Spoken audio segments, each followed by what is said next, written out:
everybody? Happy Wednesday to you. Hope you all are having a good and safe week so far. Welcome all the new subscribers who came in as of this Sunday. Welcome to the first episode of Midnight Hatter Live, the weekly variety show where we talk Gundam, Gunpla, and gaming. I am Steven, aka Midnight Hatter, your host, and joining me as always is the Blue Gamer Gundam explainer, Adam Blue. How are you, sir? Hey, doing good. Just, we were talking earlier, looking forward to the possible excitement tomorrow with Texas getting a bunch of snow. Like they've already closed the schools, you know? Yeah, I mean, so for my folks out on the West Coast, hope you guys are staying safe and sheltered. Oh, Prayers yeah. up for you guys who are suffering from the wildfires. Our friend Juan, who owns Art Robo Gundam, which is a great Gundam shop. I've got the link down in the description below. Um, they've managed to be safe during all of that going on out there. And then if you're on the East Coast and you are like me and have lost power, I only just got power back yesterday just in time for our water to get shut off. So Wow. so man, it's been such a week, and of course now my daughter's sick, so, Ah, yeah, and poor when it rains, thing. it I feel pours. so bad for her. All the fun we had over the holiday, and it's like, okay, now let's get into the real world. Right, let's remind you that 2025 is here to stay. Yeah. So Yeah. but, honestly, it comes hand in hand with this huge announcement about Gundam Assemble, which we are going to be talking about tonight. Obviously, you know, one of the big things that people had brought up is like, how come Bandai's never done anything like this before? Well, as it turns out, they've tried to in the past, or at least they've hinted at it. And we're going to be talking about that tonight. But first, hey, let me talk about the sponsor of tonight's stream, which is you guys, the Patreon supporters, the Heck yeah. people that tune in and watch the show every week. I appreciate you guys. Adam appreciates you, I know, and we're just happy to have you here to talk Gundam tonight. Oh, yeah, for If you sure. haven't seen it, Adam dropped a video over on Gundam Explained, again, link down in the description below, comparing the Char Zaku 2 to the standard model Zaku 2, which actually kind of went into a like, I mean, you went more in depth than just like a surface level. Hey, this is the pink one, this is the green one. Like, you Right? actually started talking about even just the development of the Zaku 2, what it was intended for, and like how the commander models were different. So, very cool stuff. Thank If you. you guys haven't seen it yet, definitely go check that out. Thanks, man. Now, what else, Adam, have you gotten into Gundam this week? Good question. Because since kind of speaking of minis, so this kind of goes to that. The Mobile Suit Ensemble. I think I did a stream Monday Yeah. where I had my camera looking at my shelf where I was going to put the Mobile Suit Ensemble, and I started, putting them up. And I got some more in the mail today, and it's great because I didn't pay too much. I used that Suragaya website. I think that's how you say it. Yes, Yeah, Sewer Guy is awesome. yeah. Yeah. And didn't pay too much, and I got 2 sets, and one of them came and again, it's weird, I'm all into Strike or Seed, and this is the Impulse. I gotta get the names down, I'll do a video, but, dude, like, this thing is so sick. It's just everything I want from a mech, it being fully articulated, you know how that is. But Heck let yeah, me man. let me bring up something else that's not miniature related, but gaming related. I don't know if you're familiar with it. So, I found out about a game called, and maybe I heard about it before and I forgot. It was on PS2 called Gundam UC Climax. Yeah, yeah. Okay. So then I went to go download it, ROM. Oh, I don't want FBI to, but no. It's okay, it's not Nintendo, we're not gonna Oh, okay, there we go. No, but I went to download it to play it, and then when I launched my PS2 emulator, it was all in Japanese. Like I have a bunch of Japanese games. I'm like, oh, which one is it? And you can Yeah. click, and then it shows the file name. I couldn't find it, but I found this other Gundam game I had in there I didn't realize, so I launched it, and it is badass, and it's just called Gundam One Year War on PS2. It came out the year before Climax, and Okay. it's just going through the story of the One Year War. I mean, the levels are pretty simple because it's like they're not like so far, it's not like a level and then you just do your stuff. It's more like, here's a level, and then you're gonna play out what happens. I mean, there's even where I'm the RX-78 shooting there's carriers, and I'm shooting Yeah. to make Char come out, and then I have to fight Char, and it's Dude, that's all. So I feel like we need to have the Shirt Lad on. So if you guys aren't familiar, friend of the channel, the Shirt Lad, he covers a lot of that retro Gundam gaming. He covers right. a lot of like the PSP, PS Vita games. So, I wonder if that's something that he's familiar Yeah, with, I'll have to is ask One him. Year War. It's just this reminds me just how much in Japan, they got a lot of cool Gundam games, and these games that I'm playing, they're very unique. It's not like a, "Hey, here's a breaker, here's a whatever." Like, I think it's time for us to get like a high if not the prestige Gundam game we're always talking about, at least do like a prestige retelling style game, almost like this latest Indiana Jones. Yeah, Now, okay. like, I think it's a great game. It's actually a really good game. It's kinda boring for me, but it's because of what type of game it is. So I recognize, okay, this is a good game.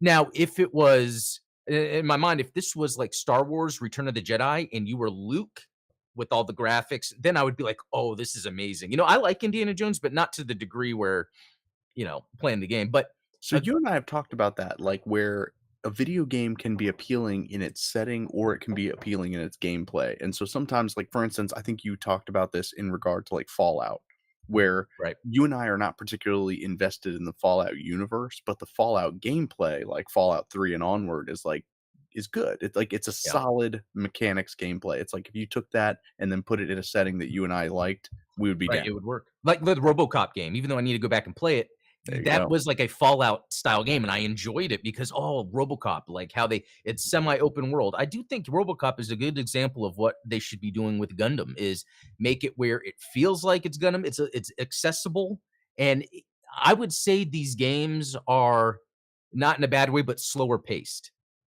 in Okay. terms of driving the narrative while still being gameplay heavy, but not being too gameplay heavy to push away people. So, There's something to yeah. be said about, like, the value of quiet time, and I think someone even made a pun about that when they were talking about Metal Gear Solid games, is, like, in particular, Metal Gear Solid 3, Snake Eater, is very good about balancing moments of intense action with the moments of, like, "Let's dial it back, let's make sure that, you have some time to digest all of the action that you just played through," and the perfect example is in the middle of Snake Eater when you have to climb up that ladder and it's literally you just hold up the entire time, but the entire time it's playing the theme song like ba ba da ba Oh, ba okay. Snake Eater, and it's just after a huge boss fight, and so it's like your adrenaline's pumping, and you're like, Oh, "Okay, I that's need a minute neat. to calm down." You're gonna climb this long ladder that takes like 2 minutes to climb up, and you get to listen to this music.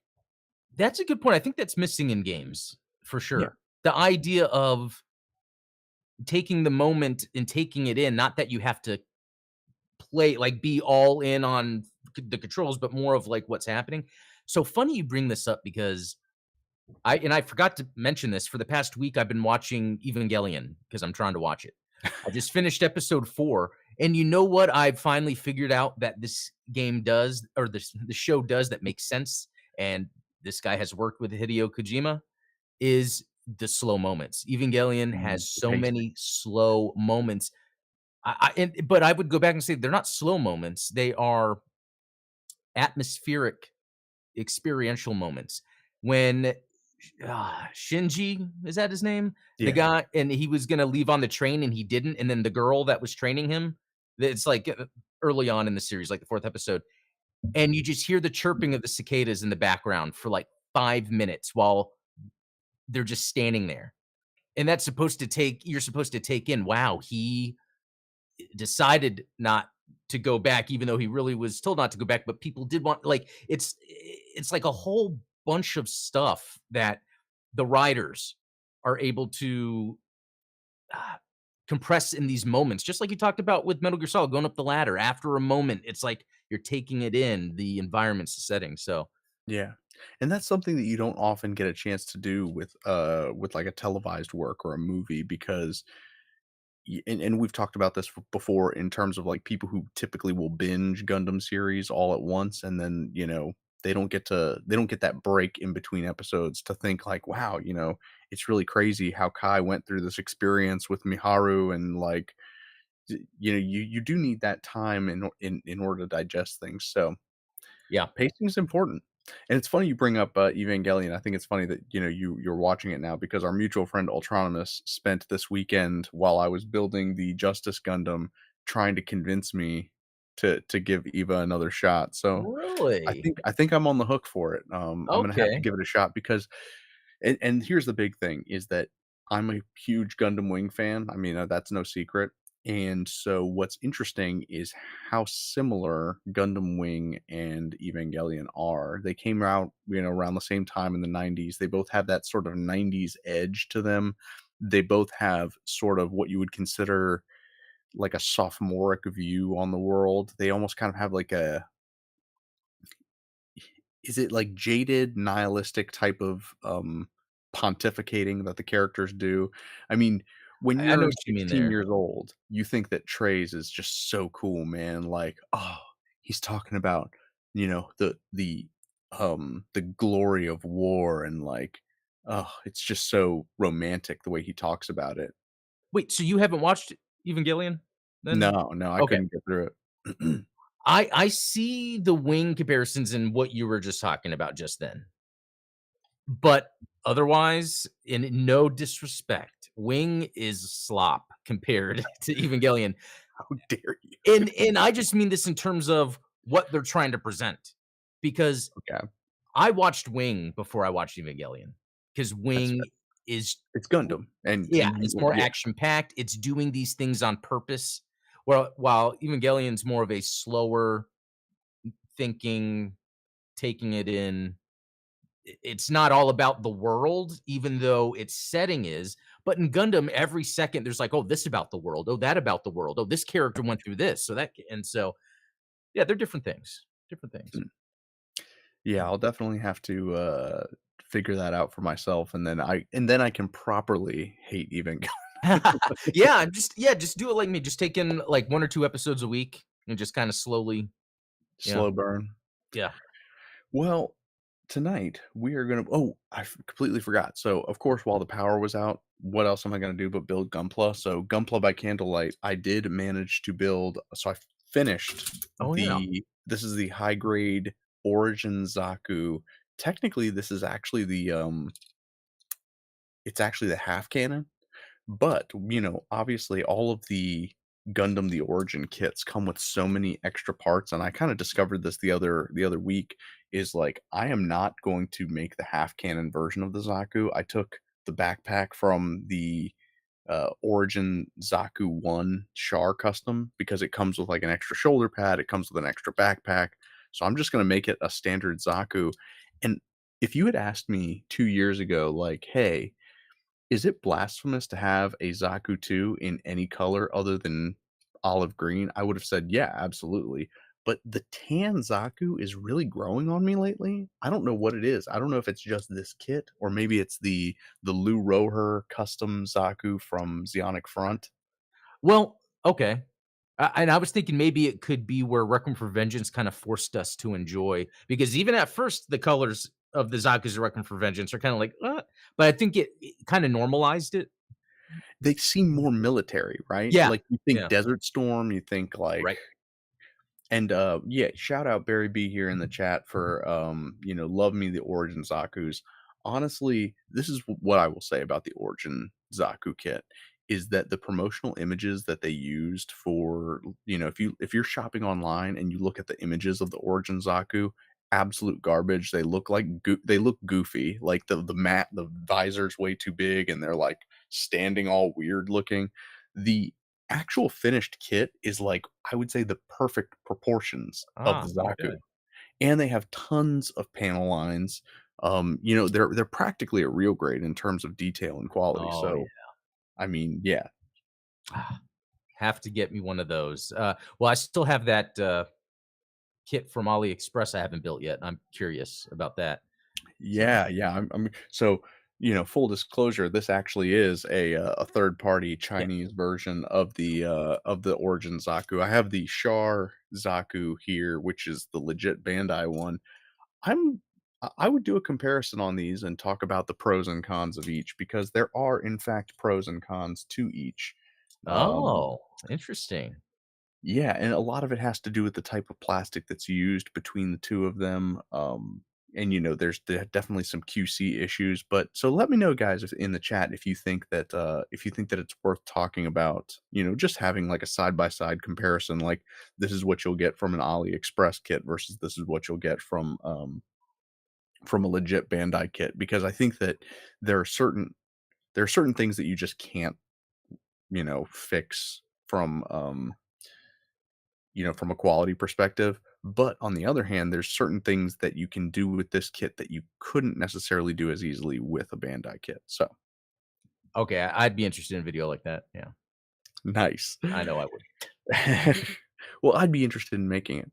Um, Good, good. Then I so expect that next Friday. I don't yeah, easily.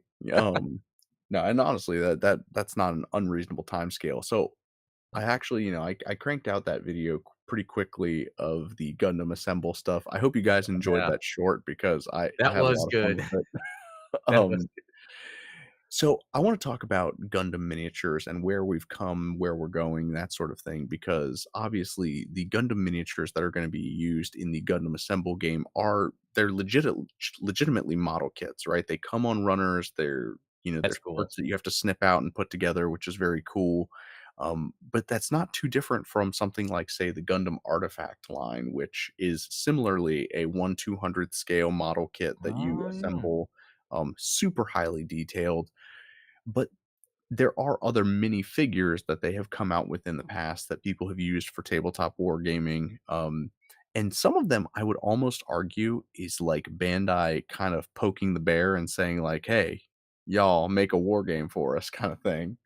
So let's Yeah. hop into it. I'm gonna pull up a screen share because I brought a lot of homework to share with you guys. Nice. I Um, have some show and tell too, oh, love it. So so yeah, this will be fun. yeah, I've got like some minis on my desk that I've collected, and I'll be sharing those with you guys as well. This is a So good website, by the way. yes, This is one that Gundanium. I have visited a few times. Yes, exactly. This is a fantastic website. They review a lot of those, like, those random lines of figures from Gundam that you know, like, "Oh, what were they called? Were they called, like, Gundam Battle Masters or Gundam, Right. Attack Clones?" Something like there's always, like, some random line, and this is one of those. So, this is the Gundam Strategy of Gundam line of miniature figures, which, is a pretty short-lived set, but very awesome. As you can see, an incredible lineup of UC mobile suits, very highly detailed figures. Yeah. They are made of like a soft rubbery plastic, so they're not like a hard polystyrene. They're more of like, I guess, what would be like a soft rubber ABS type Would plastic. that be considered vinyl, or is vinyl many things? Because 'Cause I've researched that recently.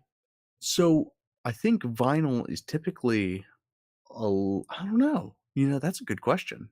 Yeah, I would be just interested because to see. recently, I've been getting into the Godzilla vinyls and, they're light and the rubber, but they're highly, like, detailed and sculpted and painted, so it's like, Yeah, I never thought of that as a plastic that could be used for stuff like this, but right. And so you brought up a very good point, is that these guys are all they're all pre-painted. They do feature some basic articulation. So like even if you can wow. look pretty closely at like at the gun cannon here, you can see the separation in the arms where they're on peg joints and they can rotate, which is pretty cool. Um But what's interesting is, for a line that's called Strategy of Gundam, they didn't ever release, official rule books about like, hey, here's how you would play with these. But what I do want to bring up is, so yeah, this is the lineup. Um this is the packaging for one of the Strategy of Gundams. It's like a brick basically. So like the box, like it comes in this huge box that Wow. has like a bunch of individuals in it, and then the individual boxes have all of them, each of like the full lineup of figures. And then when you open the box up, obviously it's got this imprint of the full lineup, and then it's got this little tab here. And I was like, well, what does all that say? Like, what what's this mean?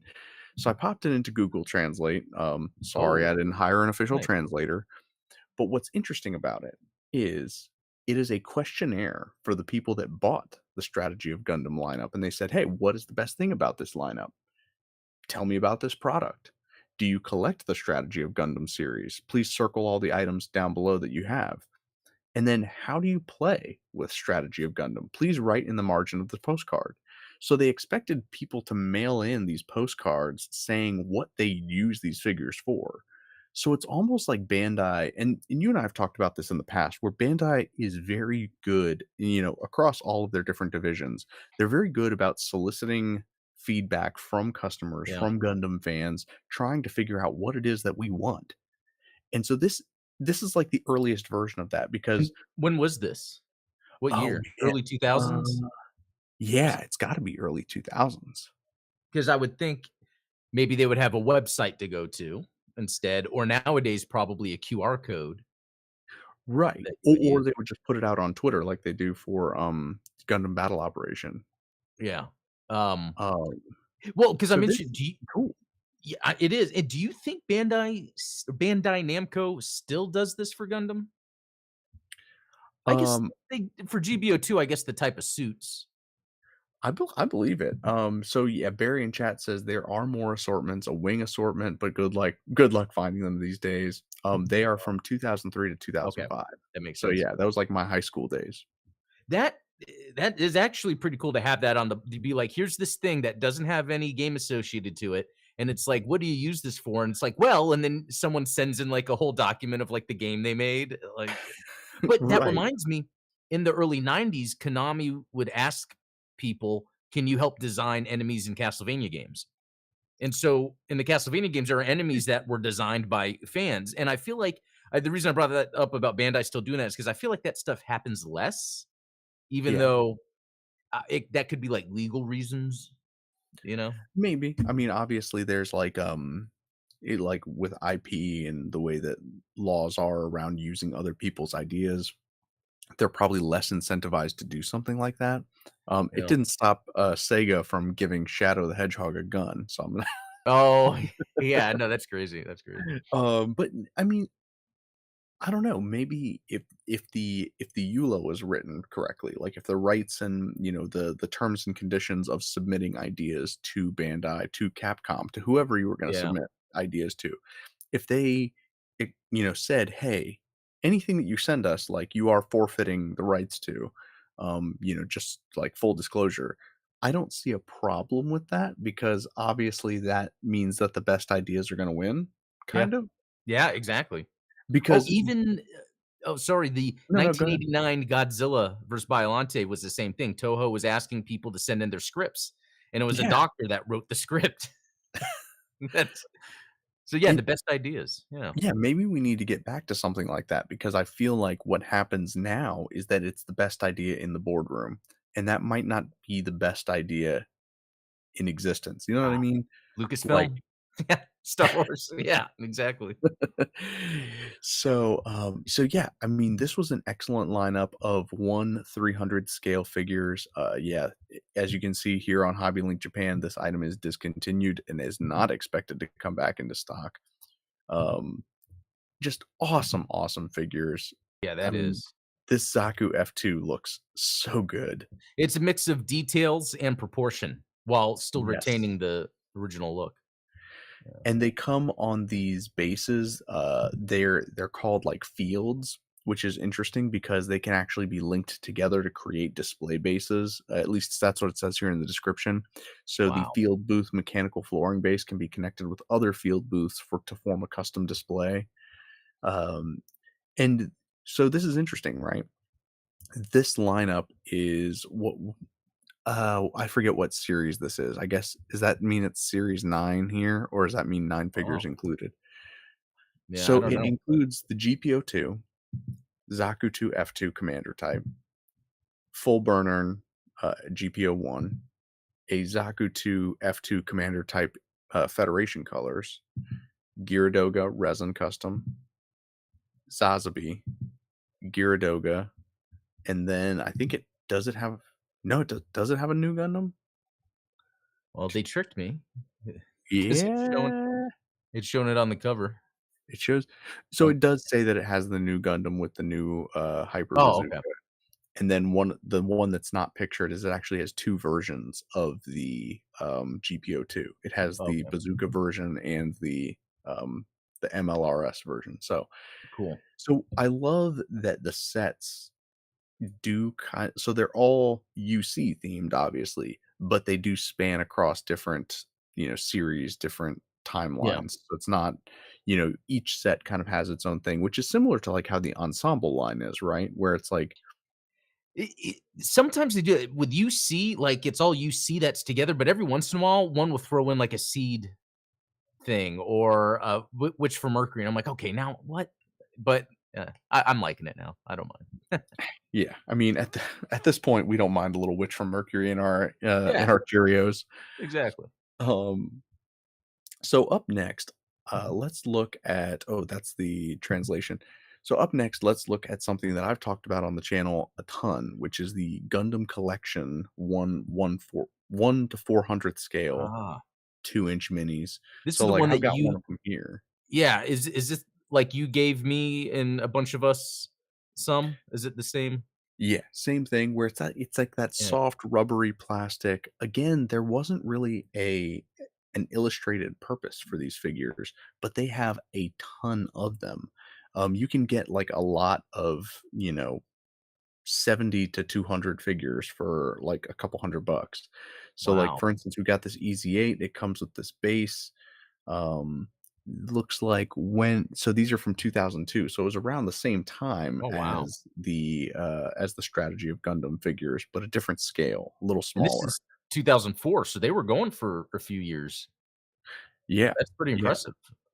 Um, and let's see. I think I was running a search here on them because I mean they have tons and tons of these figures, and what was impressive about them to me is that they even had like uh specific model numbers and things like that.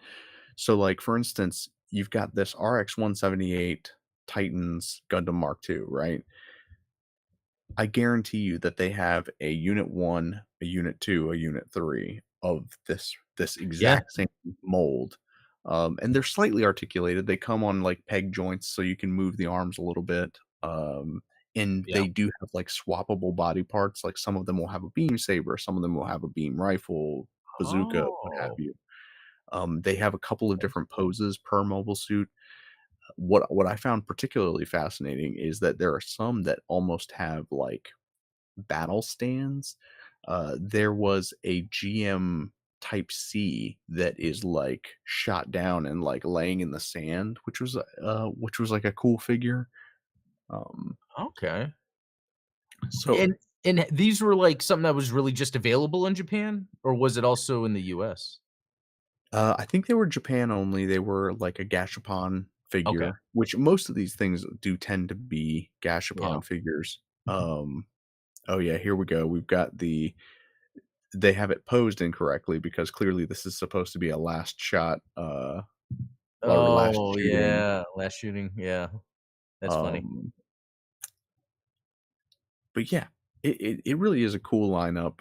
Again, they made it without like any sort of intent to build like a battle game around it, but I mean the potential was there. It Yeah. was mostly UC, but they did branch out into some seed figures. I don't recall seeing Mm. any wing. Or any like double O. I'm pretty sure that I saw like they have like a Buku, they had like a Strike Rouge and just like the regular Strike Gundam. So Yeah, I yeah. like these. One day, I would love to collect a whole bunch. It's just once I, get bored, I guess, of what I'm already collecting. I don't know. I don't Right. know. Yeah, there's plenty of Gundam to be collected, that's for sure. Yeah. And yeah, so I have probably close to 200 of these figures and they're pretty awesome. That's Like I said, awesome.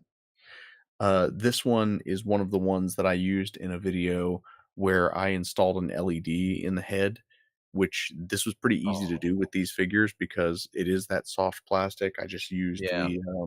used a little pin vise and drilled holes through the limbs to wire things up, and then it's got little magnets in the feet that Yeah, connect to a powered base. I remember Um, that. That's amazing. but yeah, and again, you can swap the arms and pose it slightly, which I think it does give these guys a slight advantage over the Gundam Assemble figures, right? Is that you Yeah, can I do agree with having a l some articulation is Yeah. nice, just to at least give it a little bit more uniqueness. But yeah, Oh, here, okay. Ultronymous in chat is saying, "Is that where you got the dual Gundam Assault Shroud and Legao from?" Yes. So, it was last year during around the time that the Gundam base came to my town.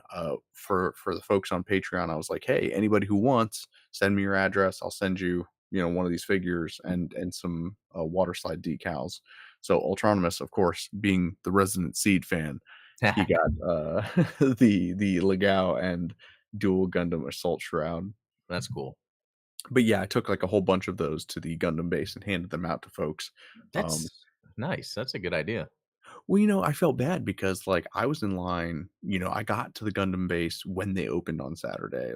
I mean, before they opened, like, so they were gonna open at 10. I think I got there at, like, 8:45, 9 o'clock, and I still was waiting in line until 11:30 just to get inside the trailer, and by that point, they had already sold out of anything that I really would have wanted. I think they had, See. they had, like, the clear colored Penelope or something like that, and I was like, "Well, I don't have the cash for that anyway, Oh, even clear if I wanted it." color. Now I think I like clear color after that after that, After freedom. Master Grade SD. Yeah. Oh, no. Yeah. So yeah, I mean these 1/400th scale figures, like I said, I was handing them out because I felt bad that people were waiting in line and just like, it's like, man, you're not even gonna get anything for attending the Gundam base. Come on. Yeah. Um, but That's yeah, they are yeah. available on eBay. Not all of them are as expensive as this, like $18 for a single figure. Typically it's Wow. like, $5 to $6, which hopefully is going to be around the range that the Gundam Assemble kits are. At least Yeah, so curious about far, that. that's the information that we're working with, is that it's gonna be around that range, which please keep it around there because I don't think anybody wants to pay $10, $15 for a single mini. Yeah, Um, and so that's new to me too, like, because it's, I guess, in context of a tabletop game, war game, whatever, I don't know what the expectation is. And I've gone to there's that Warhammer cafe near me, and I've gone there and looked at the minis, and they're expensive they are insanely. because I was thinking of getting one to paint for fun. I was like, "Nah, that's all right." Yeah. No, no, thank you. And what's funny is it's like you can get the starter sets that are about like 170 bucks, and that comes with a number of figures, and they're about $12 a piece. Okay. But if you want anything that's like heroic or anything like that, forget about it. Wow. Nintendo Gal in chat says they didn't have those BK style hats. Yes, we did. We got some of those hats. I gave mine to my daughter because obviously you're not going to catch me in a V fin, Zeke Xeon, and all that. Oh, yeah, the V-fin hats. Yeah, I have a few of them here, actually. Yeah, I Uh, was going to say you're racking them up at this point. yeah. Um, So another line of miniature figures that came out was this one, the Ultimate Operations set, which I know you're gonna love this because again, oh, and I should point out that those Gundam collections, pre-painted, pre-colored, no assembly required, so to speak. These figures, similarly speaking, came in like full packages. They are 1/200th scale. There are what's called like Shokugan, which I guess is similar to like a Gashapon, but at least you know what you're getting. It's not like a randomized thing. Um, so look. Wow. Oh shoot, where to go? Uh, Oh, interesting. It just goes back. yeah, what is going on with this link? Okay, list all images. So obviously it comes in like a clamshell Like a pack, blister. Yeah. like yeah, blister pack. That's what they're Yeah. called. So yeah, you get this fantastic looking box art, which is pretty cool. And then, like, look at these variants that they come out with because, you Oh, have the Easy 8 and then you have like this sandy dust colored Easy 8. Um, and what's cool about them is they seem to have almost the, is it Kazuhira Kondo art style with like the overly large skirts, that like manga scale oh, to them. yeah, yeah. And, like, Yeah, the big shoulders, like, they're not the typical yeah, Gundam scale. it's got some artistic liberties to it, which is always appreciated. And what scale did you say this was? These are, 1/200th. And what was the ones we were just looking at before? Those were 1/400. Oh, okay. Okay, that helps. Okay. So that's always been, like, an issue with what Bandai does when it comes to, like, miniature Gundam figures, and I guess technically, Gunpla as well, is it's like the miniature figures come in anything from, what, 1/400th, we just saw some 1/300th in the Strategy of Gundam. These are Yeah. 1/200th, which ironically, that means that they are the same size as the HCM Pro model kits.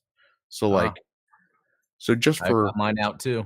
The, Titans Mark II HCM Pro. I love that one. Okay, what number does yours have on it? 3. Okay, so does mine. So I was interested. Oh, They interesting. come I was curious if they have different models of the HCM Pro Titans I Gundam wanna ones. say, maybe it's not this, that it was a different, shoulder that you replace? Yeah. Maybe it is not this. Maybe I don't know. Um, I might be thinking the Robot Spirits. So that is like a huge variation in scale. Yeah.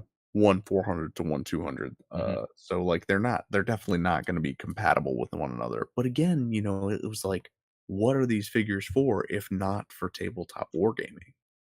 Yeah, that's interesting, especially if they're not made to be painted either. So it's almost like, okay, there's supposed to be some function if it's not, you know like, are these articulated? Mm, a little bit, yeah. Okay. So, I mean, obviously not to the scale as like a model kit or like a robot Damashi or anything like that.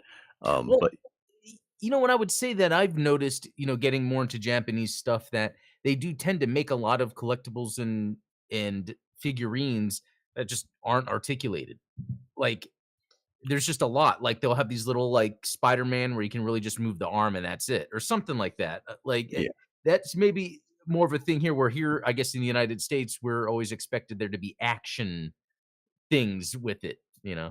it reminds me of like, ever since I started going to Hobbytown, one of the things that my daughter loves are the little Schleich. I hope I'm pronouncing that right. Schleich animal figurines. So they have like all these like zoo animals and farm animals, Okay, and I they're think I know what you're talking about. There Yeah. are these little scale figures of animals. Actually, it was funny because around Christmas time, they had, like, a special thing going on where you could bring your kids to make one of them into an ornament. It turns out that it Oh. was not my location of Hobbytown that was doing it, it was another one. Oh. So, we ended up just buying the figures, and then I was like, "Here, I'll drill the holes," and I, like, put hooks, and we made our own ornaments out Oh, of, well, like that's cool. That's a good idea too. Yeah, we had fun with it, and she good. loved them because obviously my daughter loves animals, so Okay, that's cool. same thing though, like, it's that partial articulation where it's like, maybe there's an arm that moves, maybe there's but for the And that most might part just be the manufacturing process yeah, outcome. That's like, in order to get this made and together, it makes it where there's some articulation, you know? and typically and tell me if this has been your experience where it's like, the more articulation, the less detail you get, whereas, like, if it's less articulated, typically you get, like, lots of detail packed in. I think that's true. I think it's these recent miracles like the Veranime where they're actually able to do that, and that's why they're incredible to me, or how Mafex or SH Figure Arts are now doing figures, where before it was either, yeah, articulation or you got a statue. Essentially, yeah. Yeah. So, and it's funny you mentioned that because the last one is the Stand Art series, which these are strictly inarticulated. That Okay. so part of the reason that it's called stand art is because they are like standing Art pieces statues. that are standing, yeah. Yeah. So the Gundam Stand Art is the successor to the Ultimate Operation figure series. So like, if this is let's see. Yeah, so if these are your Ultimate Operation figures, the Stand Art is the next generation of that. Hmm. They are in 1 to 220th scale, so they're There we go again. slightly slightly smaller. Um, Yeah, so that yeah, is it again, getting the scale right with these is always tricky. But what's interesting is, like, these don't look nearly as detailed as, like, the Strategy of Gundam figures or right, they just seem to what looks to be more realistic paint apps, yeah, or, instead, where the other ones just seem to just be more detailed, yeah. Oh, exactly. wow, look at all those Oh, yeah, dust. And so again, huge lineup. They cover a lot of different series. They've got some G Gundam, they've got some Gundam Wing, tons of UC naturally. So The look, paint really really gotta makes them look good. I guess that's yeah, where the stand art part, like, I get the artistic representation of it is really, really good. yeah. I mean, really good color separation on these. Yeah. Wow. Yeah, I gotta check to see if it's easy to get one of these just, to have. Um, Yeah, and so it's fascinating to me that this is something that like has been kind of cooking for a while, right? Like the idea of miniature figures, because it's not like these are like this wouldn't be something that's interesting to play with. Like, yeah, that's the thing, it's like trying to find out the function other than maybe just collecting and displaying. Wow, like, right, look at the way that packaging is. right. So that's Yeah. part of the thing is like I'm sure that this would be way too expensive to sell as like a wargaming piece because like Yeah, the packaging alone is insane. I'm seeing a unicorn on eBay for $98. Yeah, yeah, I was gonna say I see Nintendo Gal says, "Oh my god, $100." Oh, Yeah, wow, okay, yeah, so, yeah, these are definitely yeah, there's oh, yeah, they're great, 125, but yeah. yeah. So fantastic out of print figures. But yeah, I mean, this isn't something like obviously this isn't a very cool pose that you would want like up on your mantle. So like why not make this into a war game figure? The only thing that makes it not really suitable for that is the fact that the packaging is so over the top. And I Um, wonder how much in Japan under Bandai, especially before Bandai Namco, was there a sort of maybe artist first lead into lines of figures, where it's like this artist, his here's like how I could design a line of figures. They're like, okay, make the sculpts, we'll mass produce them. Just because it's not like either one of these are necessarily like cheap in terms of like what they're trying to, even if it doesn't have a lot of features, there's something about it, whether it's artistic representation, accessories, whatever, that they're trying to do something. yeah, yeah, and I mean, but it's what's interesting is they never really made what I would consider like a complete set, because typically you're gonna get something like this, right? Where it's like, okay, we've got like a random desert Zaku, there's a Hayaku Shiki, we've got the Yeah. Absolist for some reason that's not in scale with the rest of the figures. Yeah. The sets come out and it's this sort of odd assortment. And so you never really could complete a set of these figures. They were all just kind of like random. And that's what I was thinking with this assemble, because I see where they have things other than UC that I don't really care too much about. But like in my mind, it would be okay, let's get a game where I can buy a bunch of GMs, have my RX-78 too, have my gun tanks, my gun cannon. Okay, do I have my army built? That's how I'm thinking of it. And I don't know if Assemble's really going to be that, because I would love to be playing. It's like, okay, I've got my 16 GMs. Like I would love there to be that element in a, and I don't know if maybe Warhammer already does that, where you could have a large number, Yeah. and then like the person you're playing against has to go, oh crap, how am I gonna? Maybe I have to use my warheads early. There's probably energy based things, so you. Oh, yeah. I mean, I hope so.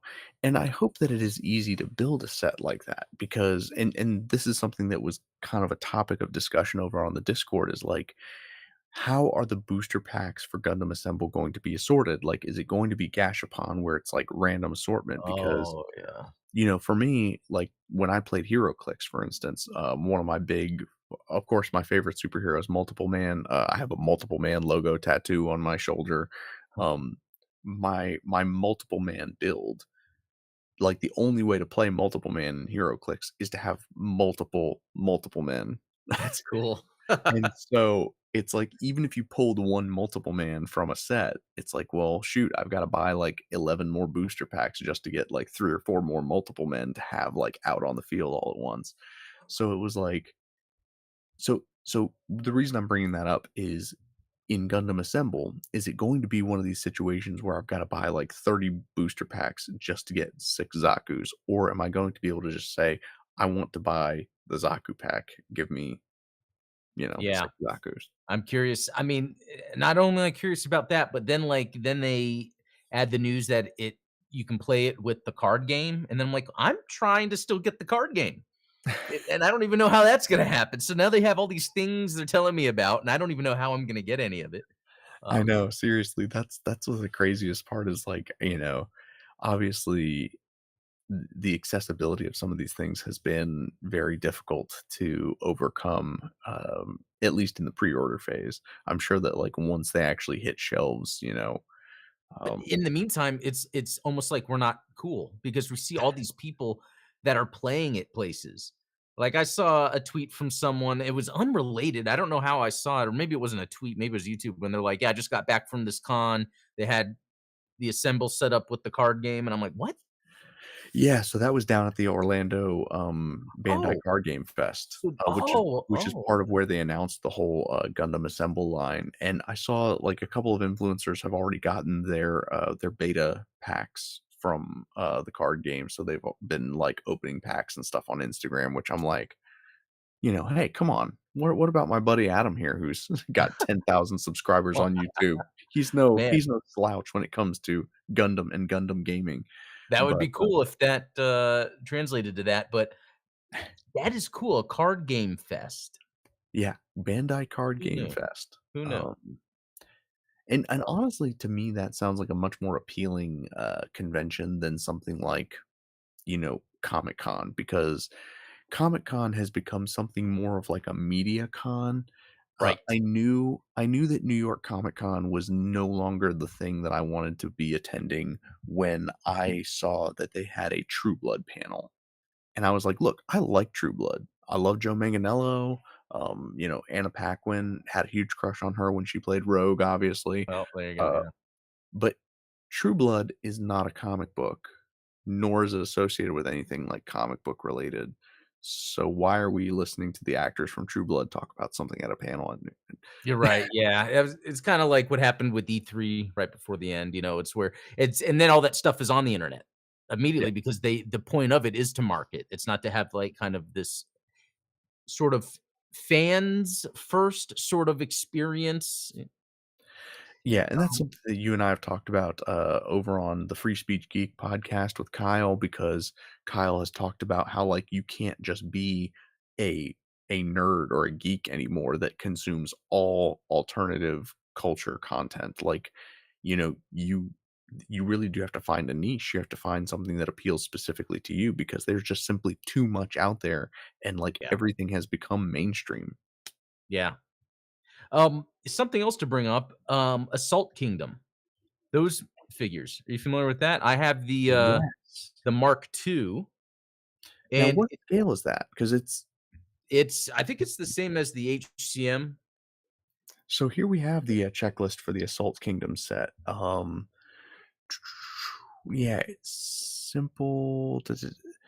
They are the same scale as the standard counterparts, so they are 1/220 scale. Okay. Which, I'm glad that you pointed that out to me, because one of the Assault Kingdom figures that I have always wanted is the Queen Mansa. Because you know me, Oh, yeah. I freaking love the Queen Mansa. It's my favorite mobile armor. And I was like, man, the only Queen Mansa that they have out there, or Queen Mantha, if you are, Yeah, a yeah, Gundam Battle Assault fan, the only one that they have out there is the Assault Kingdom one. And I was like, well, is that going to be in scale with my model kits? Turns out no, it is going to be 1/220th scale, so good to and know. what's interesting is the way the stands work. So it has a very articulated stand, and it also has hard points, both pegs and holes, and the stand itself has pegs on it, and it has brackets to attach others. So, like, this is a fully featured stand that makes me think there was a lot more planned for this that just didn't happen. Oh, I was about to see, do they have stands? But no. Curious to see if Um, someone had them like grouped together with stands or something. But so that's the stand, right? Yeah. hmm, It's got that it it's got that sort of little stand with yeah. 2 hinged arms, Oh yeah, um, yeah. but Just fully different colors. articulated. Yeah. Yeah, it's interesting. These things are fully I mean, that's why I got it, I bought it because 'cause I'm into, like, the 1/18th scale stuff, and this is almost that. Um, and so, yeah, it's really cool that these things exist that are so articulated. Um, yeah. Yeah. But this makes more sense to me of, like, why they would make this. Because Y this is, to me, like, just a fully featured action figure. Like, yeah, and yeah. this would be the perfect scale if you were going to make, like, a like we've talked about before, like a play set. Like, if you were going to make, like, Yeah. a Musai ship that was 1/200 scale, and you Yeah. could have, like, a bunch of these figures in it. Like, colony debris pieces that are, like, big enough to, like, have figures around. Yeah. Yeah, those look cool. I mean, again, it's like it's really neat how many different lines of Gundam figures there are. So, like you were saying, how you find what you are into. Like, you could really find a Gundam line to collect. Mine just happens to be the Veranime Robot Spirits, really, or the Mobile Suit Ensemble. But um, it, Which is I mean, compared to some of these things, what they're reselling for on eBay is actually not that expensive. yeah, and and that's the thing too, because like if it wasn't for like if there wasn't Mobile Suit Ensemble or Robot Spirits, I would be getting the HCM figures just because they're everything I'd Oh, want in a figure, I mean, yeah, these HCM Pro figures are awesome, Oh, like Zeta's cool. Yeah. Yeah, there's something about these, I mean, uh, I'd almost say, like, if these were sold alongside high grades, I would just be buying these instead. almost, yeah. It just for me, just the detail on them, the articulation. Yeah, even yeah, looking at the back of the wow, that's interesting. So I was looking at the back of the elbow of this Titans Mark II, and it has both silver and a bronze on the piston on the elbow. Like, Yes, that's a lot of detail for something like that. and it's an operating piston too, like, it's not like, it does move in and out. I can't tell. It looks like yeah, that's amazing that this has that much detail. Yeah, even down at the feet. Yeah, same thing. Like you're saying, the operating. Yeah, it's amazing the detail on these. Oh, yeah. Yeah. So then what does that leave for the rest of us? Well, I guess if you're me, you end up 3D printing miniatures like this guy that was Oh, featured in that reel that I posted. Hopefully you guys saw that. So this was one of the Patreon perks that I released last year, which was the Psycho Gundam or Psycho Zaku, sorry. Uh, and I'm really proud of like the base of this figure. Obviously, it's got yeah. this piece of debris that it's kind of posed up on. And it came with I made two versions of it. One that carries the beam bazooka, and then one that carries the giant bazooka and has like a larger propellant tank.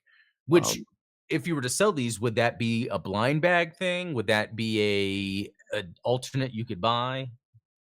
that would be an interesting.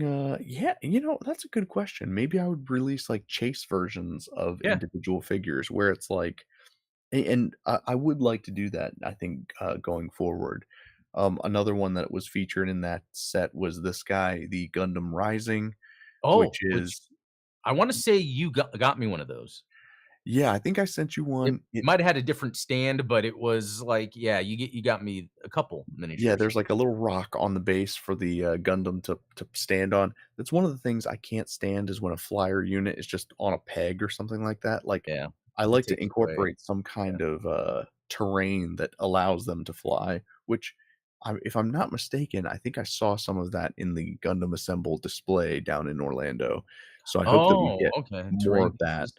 Like, I think if I remember correctly, I saw a DOP that like, there was, like, a tiny rock that the DOP was, like, parked on, and it was, like, Oh, kinda flying, so interesting. Yeah, I'd like to see where they go with that, especially I just was reminded there's that whole Star Wars line of miniatures that right, the, I like, always thought X-Wing. about getting, just never did. Um, I had a buddy that I used to work with at my old company that, he would do commissions for he would paint them, like, for people, so he oh, would show me, like, "Oh, this was an ATST that somebody commissioned me to paint," and it was like, "Here's, like, the little snow that I put on the base," and, like, all this, like, wow. very cool stuff. So, yeah, I mean, I think that given that, uh Gundam Assemble is gonna be coming out, I think I would definitely be interested in making some proxies if people are interested in purchasing them, and one of the things that I'd like to do is, like you mentioned, maybe what I'll do is I'll make it so that you can obviously buy the figure, but, maybe 1 every 10, I will throw in, like, the chase variant, which has, like, a different sculpt or something like that. Yeah, I mean, it's cool, and, like, I think I commented on your video that, like, it seems like you've been conceptualizing what this Gundam Assemble would be, because ever since I've known you and we were streaming, you would show me things you're working on, and not only the tabletop RPG, like, having a system and having rules, but then also, here's what the miniatures would look like, and it's like, uh, I'm telling you, sometimes I feel like they have to be getting ideas from us, you know? Right. Like, my walls are bugged or something. No, Um they're watching our shows. They're Oh, yeah, we do talk about this stuff in public, don't we? yeah. So I am really still excited to see what the rule book of Gundam Assemble looks like, and whether it's just going to be kind of like a BattleTech clone, or whether they're going to like put their own spin on it. I really hope that they go their own direction and try to like make their own mark on tabletop wargaming, because I think it would be too easy to just Well, copy what's out there. could it be the card game element? Do you think I mean, I don't even know what to expect from that. So I saw that in chat. Shout out to Whitcomb. I hope I'm pronouncing that right. The time that the card game is concerning, because if the card game fails, then that would tank the miniatures game. So that's a very good point. Is like, and I had the same fear where it was like, if they are too joined at the hip, that if one of them sinks, the other one sinks with it. I don't know how I feel about it, because I think that obviously there are certain things that a card game does well and certain things that a tabletop war game does well. And if I may bring it back to something, a conversation that you and I have a lot, is the reason, and I think we've deduced this, the reason that you and I don't like JRPGs as much, we don't hate JRPGs, but like it's not our favorite type of game to play, is because they are very similar to card games in that position doesn't matter. It's the tactics are all in what cards you have and what's in play at any given time. Whereas in a tabletop like miniatures war game, positioning matters. And it's like, if you have units that are positioned on the far side of the board or something like that, that does make an impact. Um, and so like when you're playing like an RTS or a strategy game, incorporating that positioning as part of the tactics of playing the game is more similar to a war game than to a card game. Whereas a card game is just like Final Fantasy. Like, this Yeah, unit is going to attack them. This unit's going to attack them. right. You don't have that option sometimes when you are working with miniatures, where it's like, well, my range is only 6 spaces. So I wonder if the idea is the cards augment the miniatures. Like, everyone could have the same miniature, but, "Hey, here's my deck, I'm gonna use this card with this miniature," I wonder if there's a component to that where it kinda makes maybe the miniature game a little bit more unique every time because you could build a deck that helps support what minis you have out there. I mean, I don't know if that already exists or that wouldn't work that way, but, that could be interesting. yeah, for sure. I mean, there's so many different ways that they can go with it, and I think we mentioned that, like for instance, Yu-Gi-Oh was originally a Bandai game before it was bought by Konami. Oh, yeah, you told me Um, that. That was wild news. no, I well, bet. no, you blew my mind with that, because I was like, hey, yeah, but Bandai Oh, has yeah, made because other we card looked games it up, and before. then that's right, I And I remember was we like, oh wait, no, researched it no, it's live. Konami, and then it's like, oh Y no, there's like both of them actually had a hand in developing Yu-Gi-Oh, which was crazy. I yeah, because that's crazy to think for what then that means Konami didn't come up with it, and usually Konami comes up with stuff, but Bandai lost something that became big, yeah. you know? It's very interesting. So, yeah, we're just gonna have to speculate until we see some rules. Yeah. Um, until then, Yeah. hopefully you guys have enjoyed this walk through the past of, you know, Gundam miniatures and where they've been, where they're going. I cannot contain my excitement for Gundam Assemble. Obviously, I wish they'd given it a kind of cooler name, like, Ultimate Operation, Strategy of Gundam. Like, the previous names for some of these lineups are actually really cool. Yeah. I don't mind the Assemble because my first thought, even though I'm not a Marvel guy, is Avengers Assemble.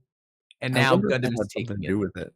Yeah, yeah, I wonder, and now yeah, that's true, but there's a lot to it, like, you're assembling, I guess, the miniatures, you're assembling people together to play. I don't know. Yeah, I mean, there is, like, the building aspect of it. I'm surprised that they didn't do one of those, epic trailers that was like, you know, "Build," and it, like, shows someone assembling a figure, and that's like, "Assemble," and it's, like, putting your team together, and it's like, Oh, yeah. "Battle," like, you know how it You is. could have made that for them. Again, there we go. Nah, Low-hanging fruit, they're missing out. we're just the idea guys. Yeah. But yeah, thank you for joining me on this, journey through Bandai miniatures for the Gundam franchise. Hopefully you are not gonna get completely blasted by snow, although I'm sure that your kids would love Oh, snow in Texas, honestly, so, yeah, when it happens, it's like 1 day, 1 or 2 days, and it's yeah, it's fun. but yeah, thanks again for hanging out with me. Thanks to the Yeah, chat for keeping it lively, for, correcting us where we were wrong, especially, yeah, I saw Barry dropping in some very excellent, nuggets of wisdom, especially when it came to the years that some of these lines were released. I was not into them like that. Like, I built model kits in high school. I didn't do any of, like, the miniature figures or the Gashapon or anything, so, yeah, um, if you haven't, definitely go check out Adam's video on Zaku's, yep, and until then, we will catch you tomorrow for the Gundam yeah, Explained live show. that's right. Adam, am I forgetting anything? No, that's it, but I will add, actually, I don't know if power will go out or something will stop, but if a show doesn't happen, it might be because of that, but otherwise, I plan to do a show, so Okay, yeah, I'll let you guys know 'cause it might happen to one or both of us. that's true, yeah, with all this luck that we've been having, so, yeah. No kidding. Cheers, everyone. Have a good night. Stay warm, stay safe, and we'll see you next time. See y'all.